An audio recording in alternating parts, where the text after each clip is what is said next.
Good afternoon and welcome to Brave Embrace. I'm happy to have you with me on this spring day as we have been honoring and celebrating the awareness around Sexual Abuse Awareness Month. And I have a very special guest with me today. Our energies were pulled together through social media, and I'd like to introduce my dear friend, Yoshie Matsuura. She is coming to us from Toronto, Canada, and she has the Healing Space Studio, a wonderful place to turn your trauma into some happiness. Welcome. Yeah, thank you so much for having me here on your show today, Cam. Honestly, your show is so heart-centered and inspirational. And you and Dee Miller's associate work is so human connection-based, and I can so align with what you do. So I'm just so honored to be here. So thank you so much for having me. Wow. Thank you for that kind message and that validation of the space that we've created here to share and bring attention to Brave and the hard work it takes to find it. That's wonderful that you're receiving it in the way that we have created it. And man, you have a lot to offer and a wonderful wealth of information. As you and I were getting to know each other, you shared a lot about your history and some things that happened in childhood that really launched you towards setting this wonderful career into motion, which is helping people. Yeah, and you grew up in Japan, is that correct? Yes, I did. Yes. Yes. So through the years, do you feel like your childhood was fairly normal from the outside? Like things looked, like every other family did? Probably we were. However, I had a father who had issues. So that's created lots of dysfunctional the dynamic in my family. So it was not easy. It's affected whole family. However, we did our best. Yeah, and I know my parents did their best to bring us up. Yeah. Mm-hmm. I love that you can pivot for a moment and bring honor to how hard they might have tried and the things that they did do right. I know that as we grow into adulthood and start becoming aware of some of those pains and losses and things that happened in our childhood and growing up, it's so easy to blame. And even when the dynamics are tough, like I think they are and were in your family, you still made a choice to push through and try to at least appreciate where things were good. Where do you find that light in your spirit? Oh, thank you so much, Kim, for saying that. Well, I had a long history of blaming, being angry. So it took over 30 years for me to get where I am right now. Yeah. So the light is, I always believe in the spirit and the energy. And also I always connect with, those energy and the spirits. I think so I always feel that I'm guided and protected. Mm-hmm. So yeah, I think that my belief system really helped me to get here. Wow. It shows how you're willing to take even an area of difficultness again and use it as fuel for strength and to feed that light. But you said it took nearly, 20, 30 years to kind of come to terms with some of those things that happened. What has that journey been like for you? So I am a sexual abuse survivor. And it took over 30 years. So it took a long time. So I think that the reason why it took such a long time for me to get where I am is I skipped the part where identifying the negative emotion, such as anger, because sexual abuse creates lots of anger, the fear, sadness, shame, and guilt, all these negative emotions. And I felt that I should not be feeling this way because I love my family. I love my dad. So that is why I put that emotion, anger, deep inside of me. So my unconscious mind took it, kept it, and stored it where I couldn't feel usually. And even I went to talking therapy because I was feeling depression and anxiety. And also I was dealing with an eating disorder. However, through the talking therapy, I couldn't quite say that I was really angry. I was enraged. I see. Yes. Wow. So it took a lot of bravery even to put words to that feeling, I can imagine. Because your countenance is sweet and kind and gentle, I'm sure that felt like a dichotomy to feel that rage and anger inside of you. You were sharing with me once, and it came out kind of in a driving situation, right? Yeah, tell me about that. Yeah. So my anger and rage came behind the wheel. And when you're angry driver, you attract angry drivers too. So I was blaming on other drivers, and I thought I was a good driver and they're not. Therefore, I was triggered. That was my understanding back then. But 5 years ago, I got into a car accident and I realized that I was really angry, and that caused that car accident on the highway. And it was pretty serious accident, and it was a miracle that I walked out of the accident. So then my real healing started from there. Well, I can imagine what that moment was like for you. First of all, thank you for sharing. And I'm so thankful that you were able to come out of that. Obviously, there's a lot of work yet to be done in your life and lives to touch. And I know you're doing that every day. So you found yourself recovering from this horrible accident. And at the same time, like the recognition of the trauma that you'd experienced and maybe the abuse was starting to surface, and you saw how it was mingling with that anger feeling. Wow, what first step did you take to say, I've got to do something about this? Well, after the accident, I was still blaming other people, but I was dealing with anxiety. So I just wanted to sleep and I wanted to feel peace. So I was kind of guided to study neuro-linguistic programming and hypnosis. So I met Dr. Ivan Oswald. So this is when the real healing started. Oh, I am so excited to hear about this because I think it's really a tool that people can consider as they're stepping into some healing. You know, as you and I shared, a lot of the folks that I encounter or work with, some are just now disclosing and acknowledging the abuse that they suffered. Similar to what you've shared, some of that pain was hidden for years and years. So to hear that there are possibilities and ways to step into healing. So explain a little bit about these two modalities, if you don't mind, so that we can understand a little bit more how it gets into that trauma. Yeah, so the neuro-linguistic programming, it's a way of a modality to interrupt all the way of thinking patterns using 5 senses and the quantum linguistics. So it is very, very powerful. So I work with my clients now. So this very well-educated, very high-profile lawyer came to me. And when I asked him, so and so, okay, I'm going to confuse you if it's okay with you. And he laughed because he's a lawyer, right? Yeah. Yeah. However, you're going to confuse me? Confused. Yeah. He got really confused. And he was able to release those limiting beliefs. Oh, okay. Wow. This is fascinating. I love it. So tell me a little bit more, if you don't mind, about limiting beliefs, maybe some examples and how it impedes people in their steps forward or backwards or all those things. Yeah. So limiting beliefs are something that it's almost like a learned thinking pattern. Like, for example, by age 7, the children learned 150,000 negative words. Like, okay, wow. you don't get what you want, or you have to share everything with everybody. Yeah. So these are limiting beliefs. So for adults, limiting beliefs like for example, I cannot lose weight. I don't get what I want. I'm too afraid to start my business. So these are just example of limiting beliefs. I see. Thank you. That really helps me understand.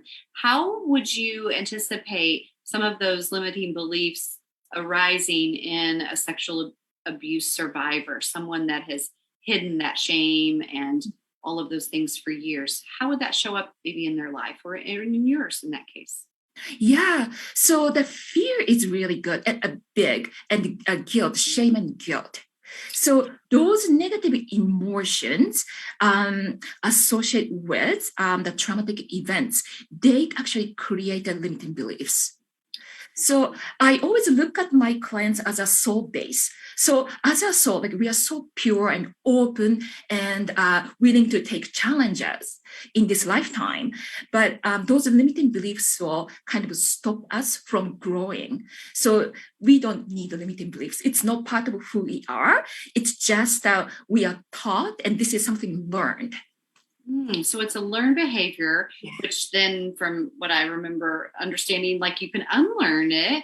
Or what about unbelieving it though? How do you help people unbelieve some of those things about themselves? Oh, unbelief. So I always go into the root cause of this unbelief, the statement. And I often talk to my clients, and sometimes I ask them to write all of those unlimiting beliefs or unbelieving statements. Like I don't succeed, or I do not deserve to be happy, for example. I see those statements quite often, but that means that if you reverse it, like I deserve to be happy, I always succeed. So as wow, like mantras that you can champion for yourself to pour the good thoughts back in, and the beliefs that serve you and give you power and give you inspiration. Am I on the right track there? Absolutely. Yeah. 100%. Wow. Yeah. What wonderful work. I am so grateful that you have chosen to find that brave in yourself, take these circumstances and, this real loss for your childhood and loss for yourself as a woman, and then turn it into something that is doing good for mankind and for human beings. So the neurolinguistic and then the hypnosis, do those work in sync with each other, or are they two different modalities that you use depending upon your particular client and their needs? Oh, thank you. So the neuro-linguistic programming is a modality, the really good modality to clear those negative emotions and the traumatic events. And then after when our unconscious mind is cleared, then I put positive suggestions into a clear unconscious mind. Wow. These sound like amazing ways that are very tangible. And, I feel in my heart like it's very full of hope. So I have a question though, as you are sharing with your clients and they're, releasing some of those limiting beliefs, then this may sound silly, but where do they go? How do you assure that you're pushing them kind of out of the synergy of that person and out of their soul? And what are your thoughts on that? Yeah, such an amazing question. Like I'm getting so excited. Thanks. Yeah, I work with my clients only on Zoom these days, and I see their aura, and I see the light coming back to them, and I feel it in my body, and also I see it visually. Yeah, and sometimes we cry sometimes, but we cry with joy. Yeah, so that's beautiful.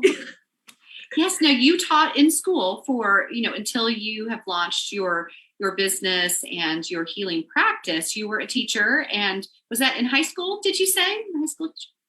Oh, actually, I was in elementary school for about 19 years. Yeah.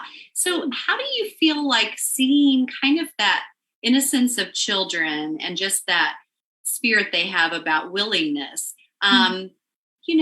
How, I guess that was so present in that environment that maybe now in working outside of that with people, you're really able to clearly see how the hurts have piled up in people's lives, would you say, to kind of take that light?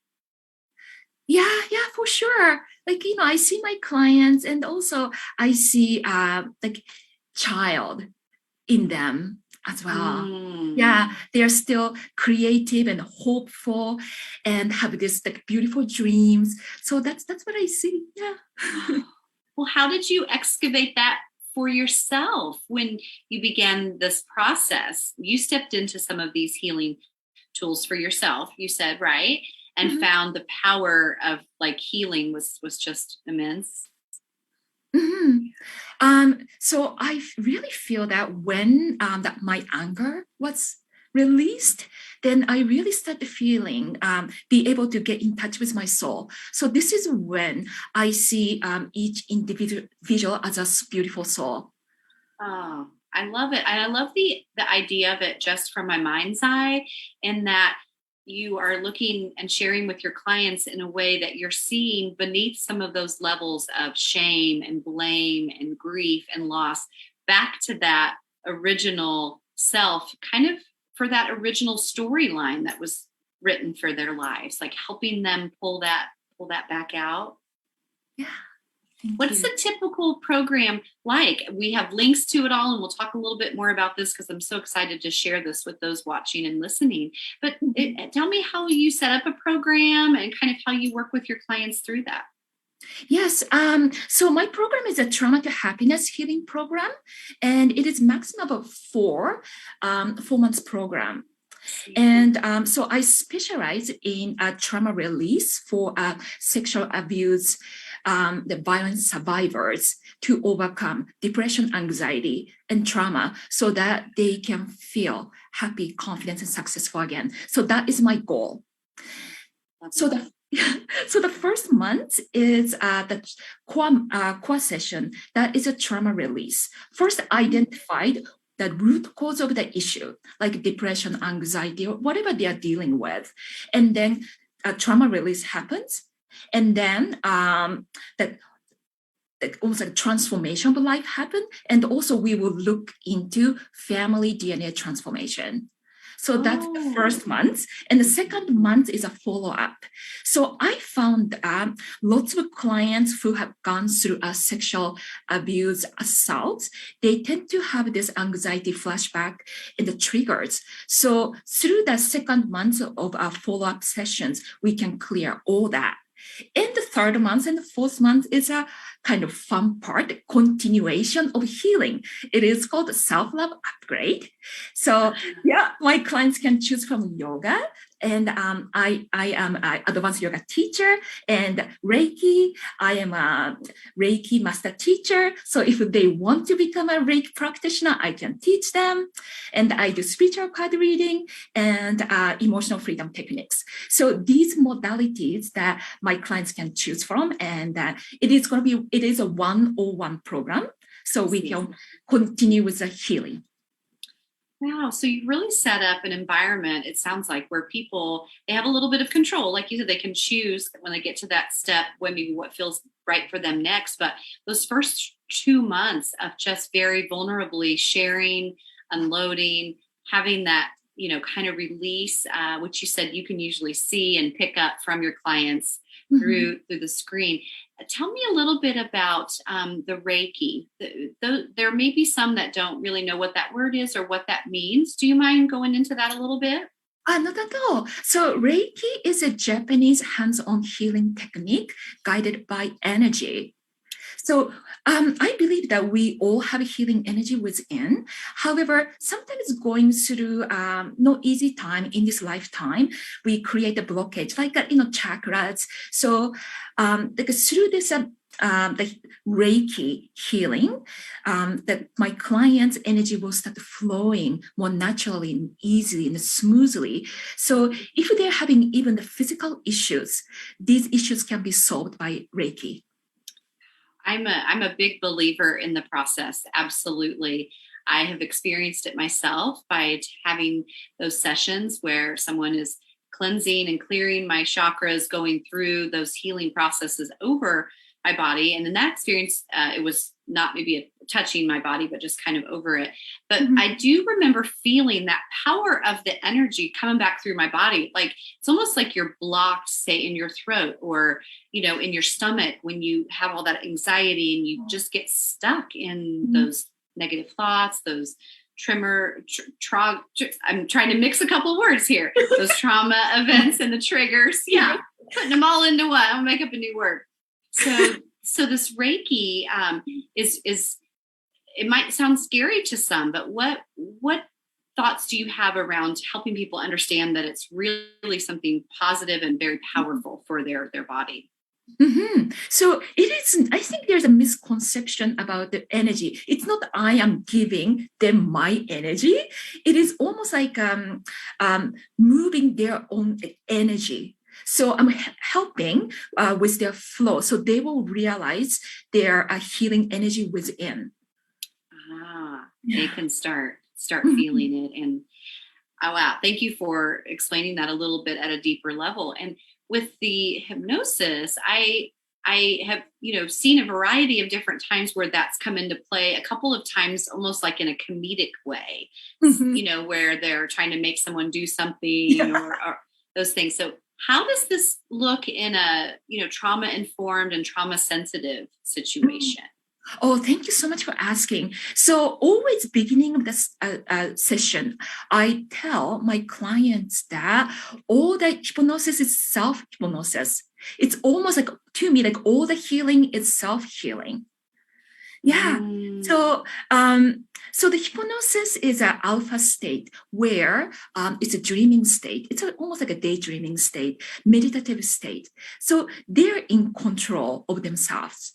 They're in charge of themselves. So you're so right about that. So all my clients who have those sexual traumas, they have like issue even trusting themselves, and they come to me, and they do feel nervousness, and I understand that. I was there. So I always go through the process. They are in charge of themselves through this session, and they are. It's just they bring themselves to this very peaceful state.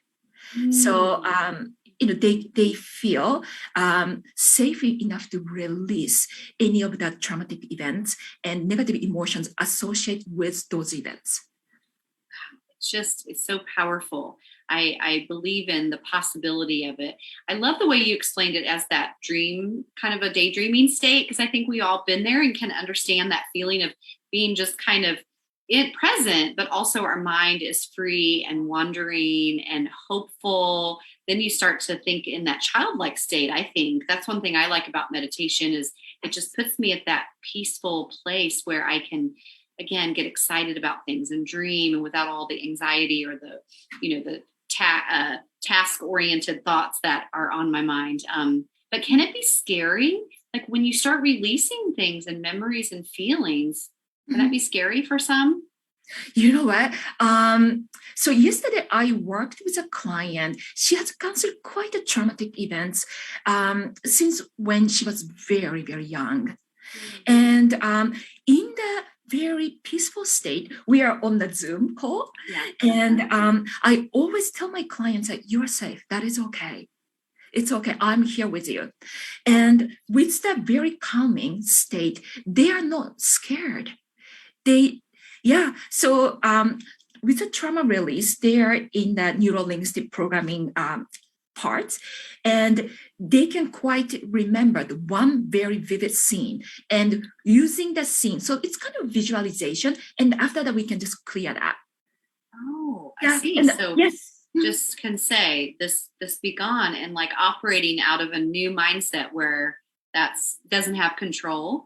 Maybe. Do people worry that by the release part that somehow they're going to forget or somehow not hold, someone accountable? Is there dialogue like that where the release is scary to people? I understand that. So the release means that those negative emotions are released. So even these like negative emotions, like anger, the frustration, the fear, sadness, shame, and guilt. So these are negative emotions, and those emotions can be released because they are heavy energy that hold them back. However, still they can remember the incident. So I can remember the incident. It's just I do not have the negative emotions attached to those events.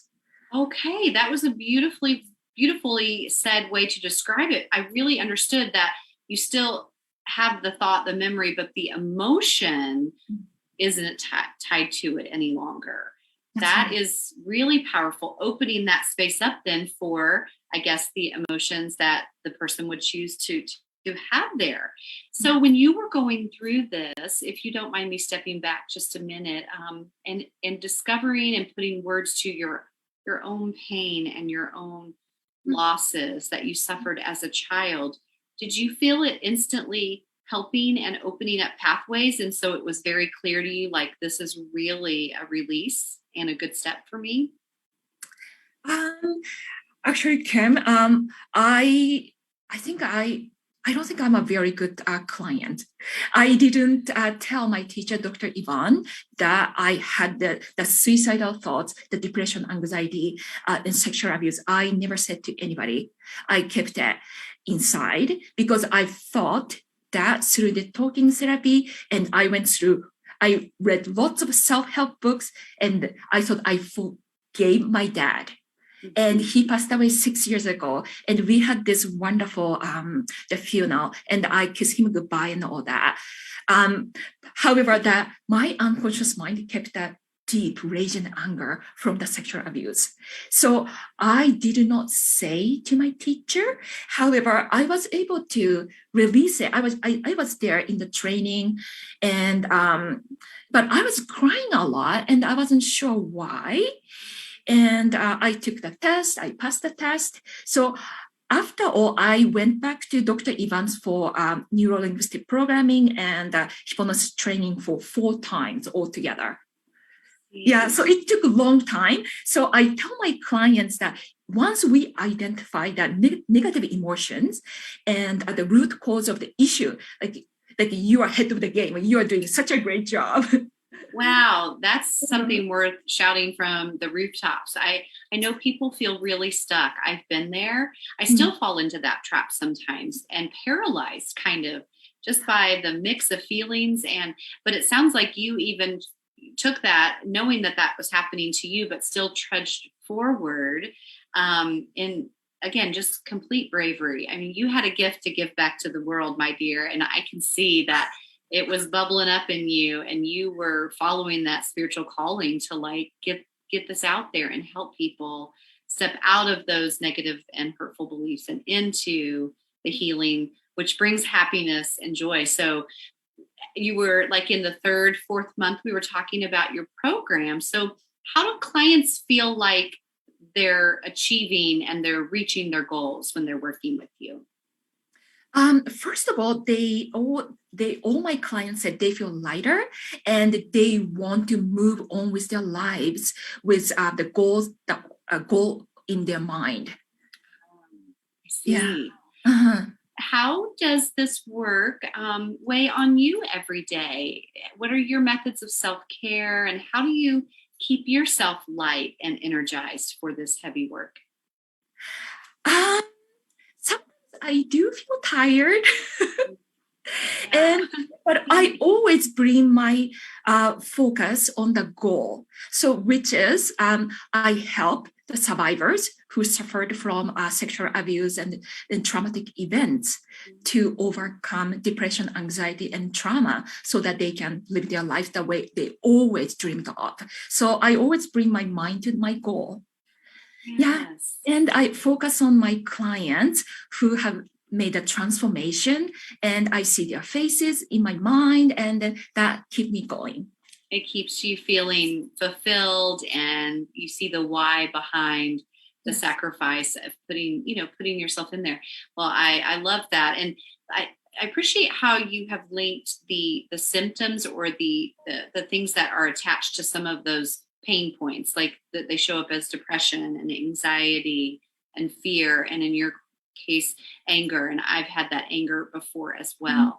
So what I'm hearing, and which I think is such a beautiful message, is that those can just be like symptoms of it, just like a cough or, a runny nose, but you can get to the core of it, heal it, and then release it. Yes. For true happiness, huh? Yes. Yeah. So I want to ask how you cultivate moments in your own life to find joy, and how do you share that with your clients, encouraging them to cultivate moments of joy? Oh, moments of joy. I feel that the joy is everywhere. Like I love to go for a walk in nature. That's what I do. To me, like after I see my clients, I see great the result, and I love it. And then I step out and go for a nice walk, and I see squirrels and little like living things, the trees, and I just get the healing energy from them. It's small things, but it is really important things to me. Yeah, that is such an important message. I think it follows right in behind how we find our brave, how we step into brave is by finding the things like you just spoke of that feed you. And I get it. We're soul sisters for sure, because those little things, flowers, trees, the birds, it's like I just breathe it in and it fills me back up. So on your journey of healing, your personal journey, when was it that you thought, wow, I am really getting this and I'm seeing transformation? How can I offer this for others? So the 5 years ago when I met the Dr. Ivan, and he introduced us to the Mind Switch for our breakthrough program. So this is when I really felt that I can really help other people, other survivors who have gone through this trauma. Yeah, it's just I didn't have a confidence back then. So yeah. Well, how have you fueled your confidence? I mean, I see the work that you're doing. I hear the words that are so naturally spoken in such a positive way. Like, how did you dig deep and find that for yourself? I think it's all of the healing modalities that I've been practicing, studying with in neuro-linguistic programming, hypnosis, and Reiki. Yoga is very, very big things, and the emotional freedom technique. So it's a tapping technique, and also spiritual card reading. Yeah. So the spiritual card reading, yes. Tell me a little bit about that. We haven't touched on that. Oh, I know some would have it in their mind like a tarot card deck, or what are some of the things that are out there now, and how is this used? So I do use cards. I can use any card, like even the plain cards, but still that all the numbers and colors and how it turned out has a message. So yeah. So it is. So I always tell my clients that think of your best scenario, so I can bring the message from the higher realm. So that's I always tell my clients. Yeah, so I read anything really.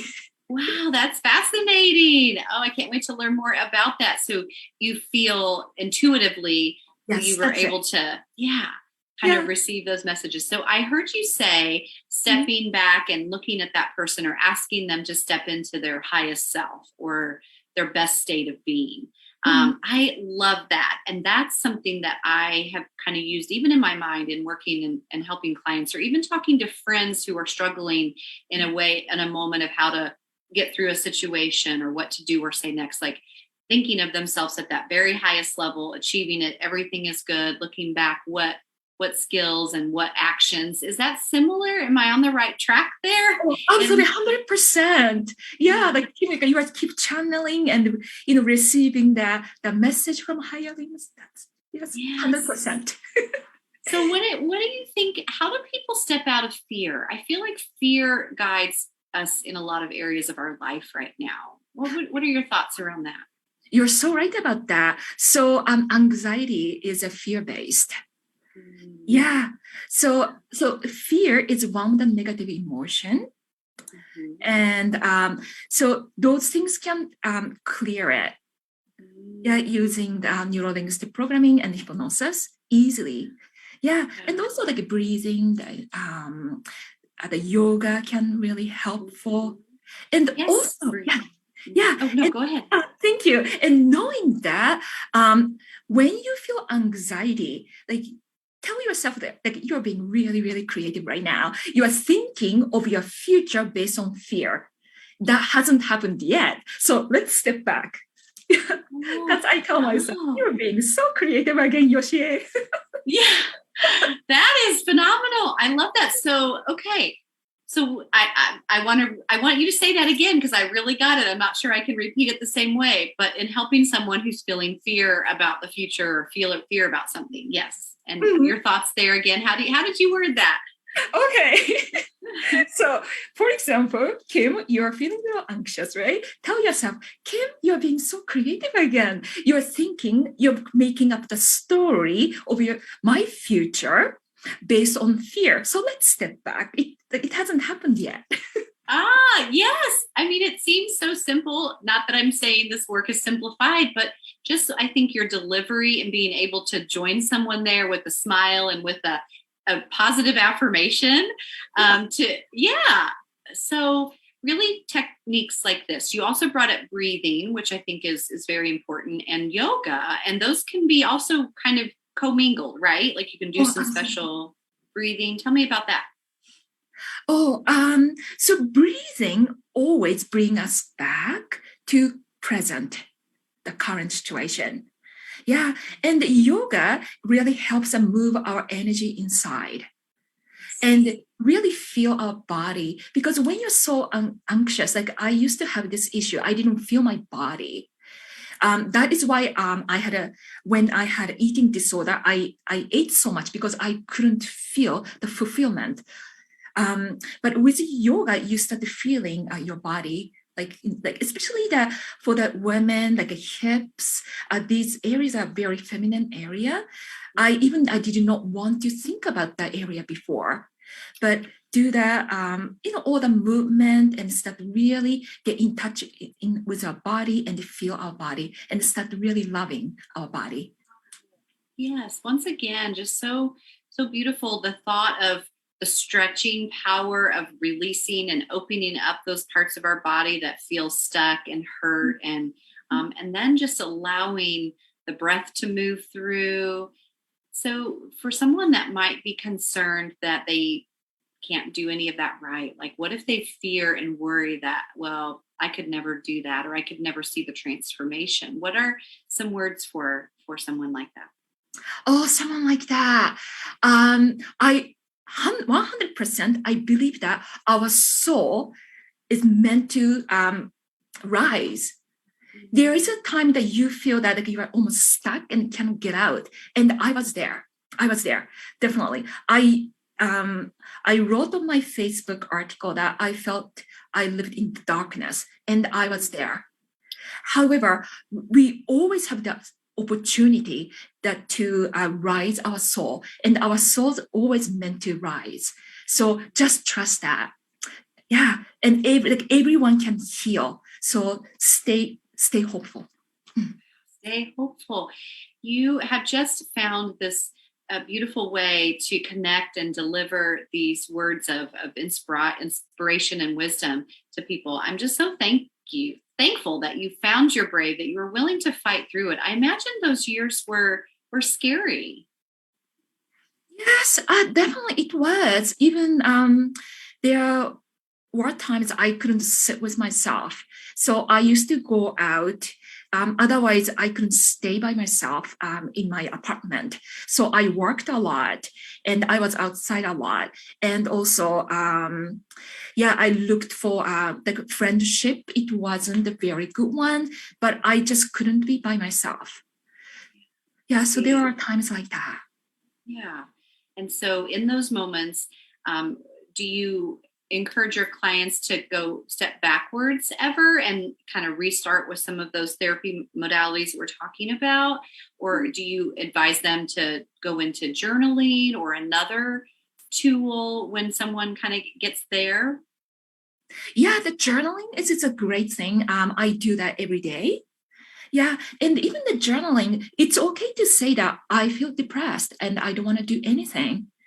And then after accept how you are right now, then I begin to feel that I will go out for 10 minutes walk today. So there is accept first, and then there is a little bit of like move on some kind of improvement in there. And we can follow that. I see. Yeah. And so do you encourage those folks you're working with to kind of even keep track or be able to remember the strides they've taken, the times they've been able to step outside of that hurt and paralysis, and capturing that. Yeah, yes. And also I have my Facebook book group. Yeah, trauma to the healing. Yeah, Trauma to healing. And what goes on in there? Trauma to happiness. Trauma to happiness. Yeah. And what goes on in there? So I post neuro-linguistic programming technique to release any negative emotions on their own. Sometimes even the pain in their body, or craving for certain food. And so it's important to be in a good group, focus on the healing and the hopes and dreams. So I want everyone to feel that nobody is alone. Mm-hmm. Wow, that sounds like a great place to gather, to be with people and be supported. So do you feel like healing, or the moment to step into happiness, is that, or for you, was it, one moment and it was done, or is it more of an event, like this long process of step after step? Yeah. How do you identify with it? It is definitely a process. I feel that it's a lifelong journey. Yeah. So I always said that healing is a lifelong journey. Yes. Well, if someone feels like they're falling backwards, what are some tips around helping them acknowledge how far they've come, and then see hope for the rest of the journey? Oh, thank you very much. I experience it every year, like especially the forgiveness part. Mm-hmm. Yeah, every year is like, again, like I thought I went through the process last year, and this year I feel like I'm at that same spot. However, we continue. I always believe in a progress, move forward. I see. But you're sharing, and even with your own personal story, that you find yourself, maybe sometimes there'll be a step back, or just like you said, I realize I'm still holding on to things and think, well, I thought I worked through that. But so it's again important to stay engaged, like with a group and with a practitioner, so that you can stay on that healing journey. Yes. Yeah. Well, I have a question about the word justice for you, because you shared so gently about the abuses happening within your family, and I'm so sorry that was the reality for you. How did you work towards feeling there was some justice with that situation? Yes, you're so right. I found that abuse within the family, it is very, very challenging, because there's a conflicted feeling of like blame, and maybe the word like hatred, and at the same time love.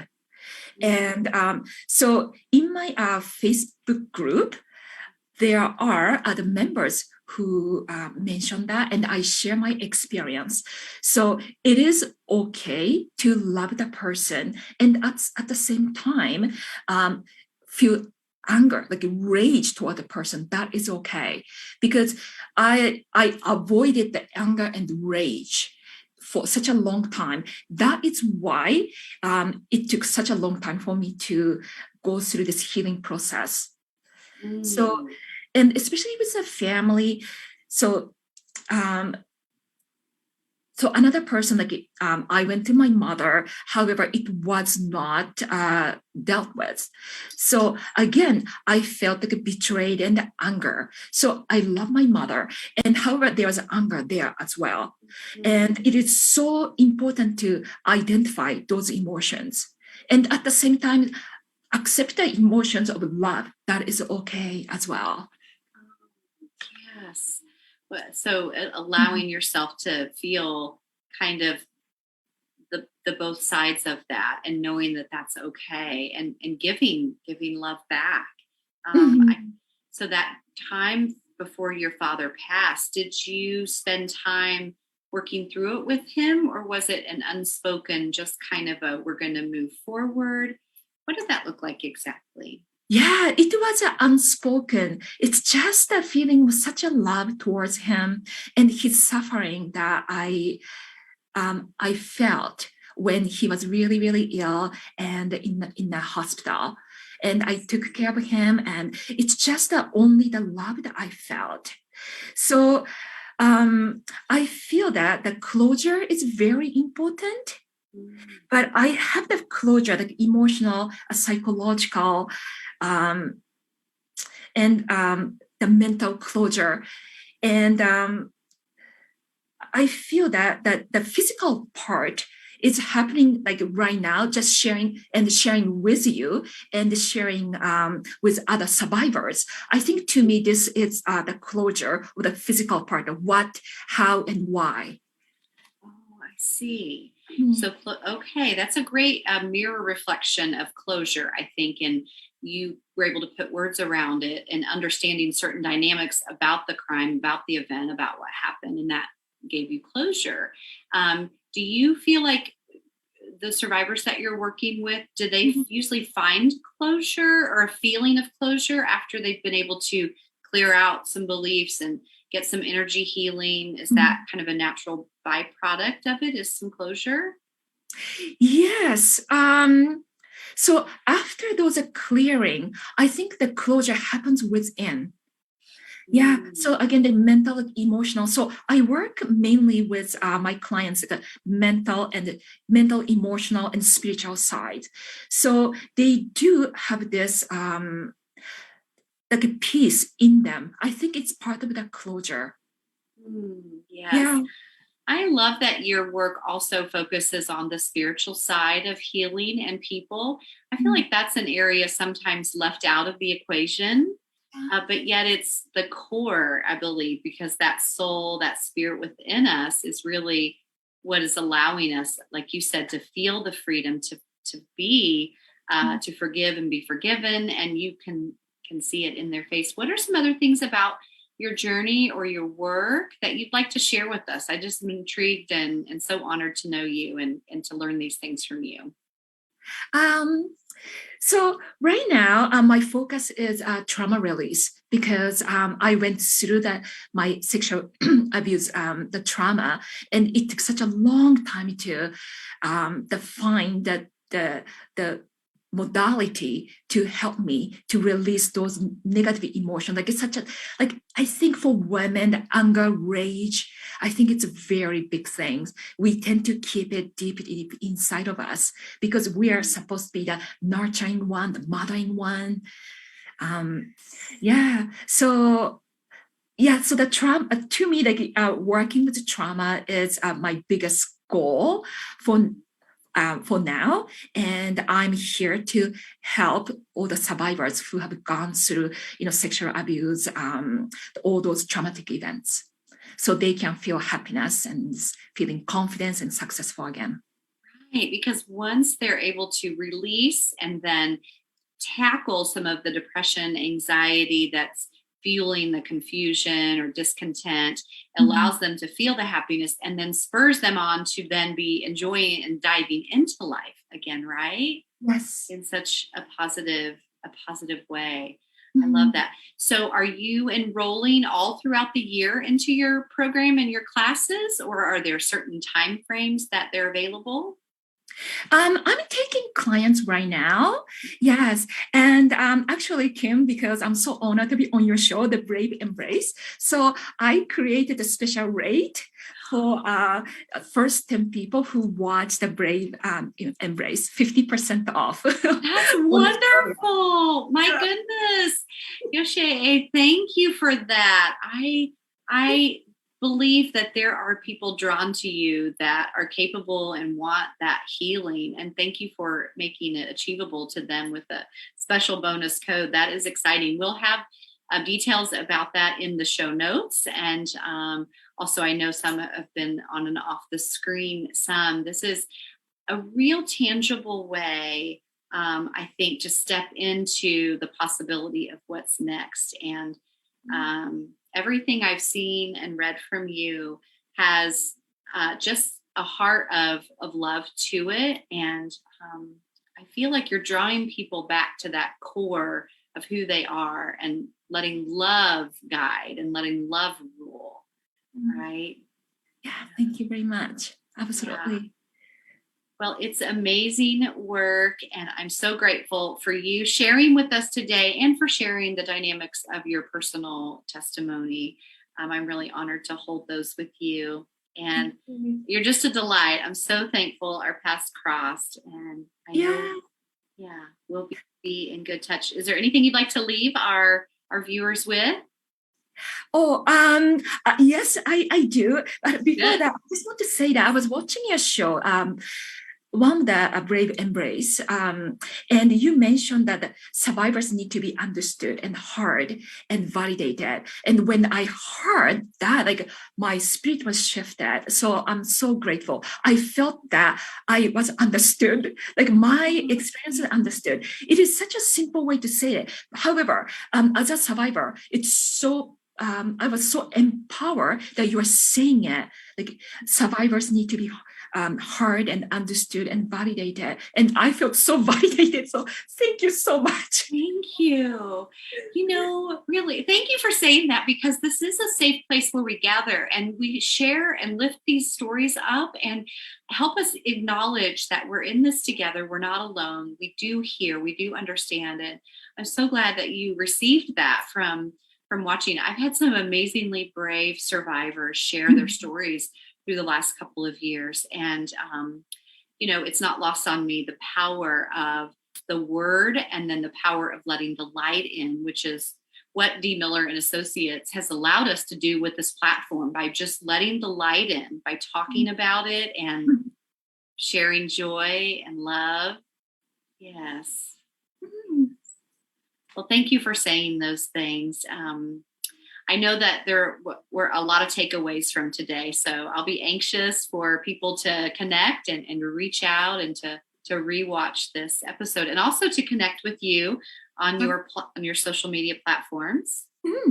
Yeah, that'd be great. And I provide a free consultation.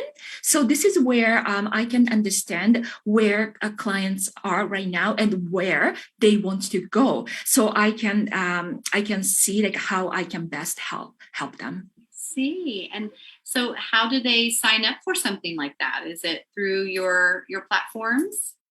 Absolutely. Yeah, email me my Facebook profile, and also my phone number should be there. Wonderful. Well, thank you for opening your world to us and your You. heart. Um, you're you just exude so much special energy and positivity for overcoming what you have and then turning it into this triumph of working with others and providing hope to their happiness. So thank you again for your great call and your great work. Yeah, I So really much. am thankful. Yeah, thank you. Yes. Well, for those watching today, I know you were as moved and inspired as I was, and also informed and feeling held.